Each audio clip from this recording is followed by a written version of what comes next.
जुड़े रहिए news Delhi channel के साथ दुनिया भर की नई खबरें सुनने के लिए और इसी प्रकार की न्यूज सुनने के लिए हमारे न्यूज दिल्ली चैनल को सब्सक्राइब करें। सूत्रों द्वारा बताया जा रहा है केरल से आ रही अभी बड़ी खबर। केरल के इडुक्की जिले के राजमाला स्थित पेतिमुदी में मूसलाधार बारिश के कारण भूस्खलन लैंडस्लाइड से कम 15 मजदूरों की मौत हो गई। अधिकारी ने बताया कि कम से कम 70 लोगों के वहां फंसे होने की आशंका है। भूस्खलन के कारण करीब 20 मजदूरों के घर वहां मलबे में दब गए हैं। केरल में हुई इस घटना पर प्रधानमंत्री नरेंद्र मोदी ने दुख जताया है और मुआवजे की घोषणा की है।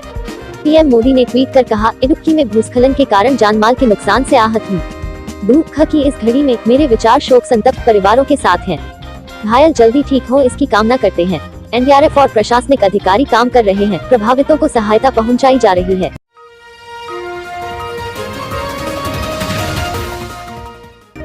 और एक और बड़ी खबर आ रही है अरुणाचल प्रदेश की सीमा से।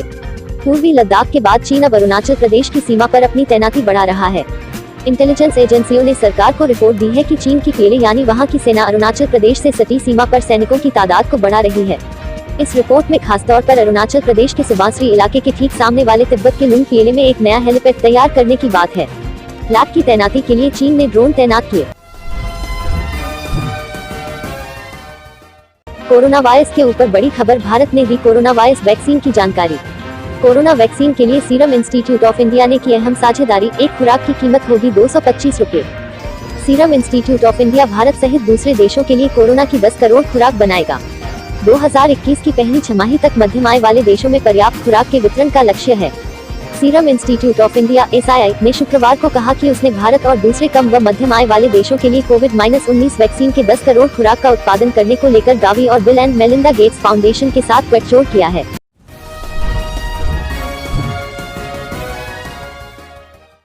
जम्मू कश्मीर से आई बड़ी खबर, नए उपराज्यपाल ने की शपथ ग्रहण। जम्मू कश्मीर के नए उपराज्यपाल की क्या है प्राथमिकता, मनोज सिन्हा क्या बोले। जम्मू कश्मीर में शांति और स्थिरता पर जोर देते हुए नवनियुक्त उपराज्यपाल मनोज सिन्हा ने शुक्रवार को कहा कि प्रशासन अनिश्चितता की स्थिति और आतंकवाद को खत्म करने के लिए लोगों के साथ जल्द ही सीधा संवाद शुरू करेगा। केंद्र शासित प्रदेश के उपराज्यपाल की शपथ लेने के बाद पत्रकारों से बातचीत में सिन्हा ने 5 अगस्त को जम्मू कश्मीर के इतिहास में एक महत्वपूर्ण दिन बताया।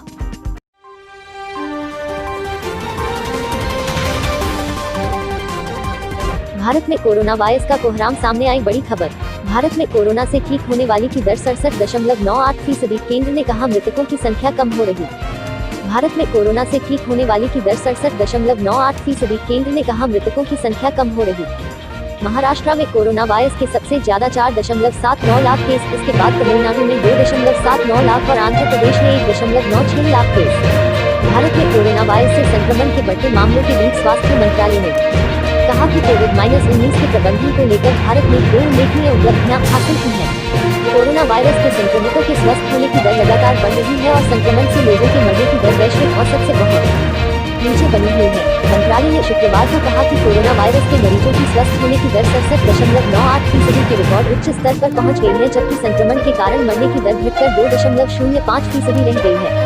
मंत्रालय ने बताया कि 24 घंटे के भीतर 49,769 मरीज ठीक हुए और इसके साथ शुक्रवार को स्वस्थ होने वाले लोगों की संख्या बढ़कर 13,78,105 हो गई। 15 जून को स्वस्थ होने वालों की दर 51.08% थी, जो 7 अगस्त तक बढ़कर 67.98% हो गई।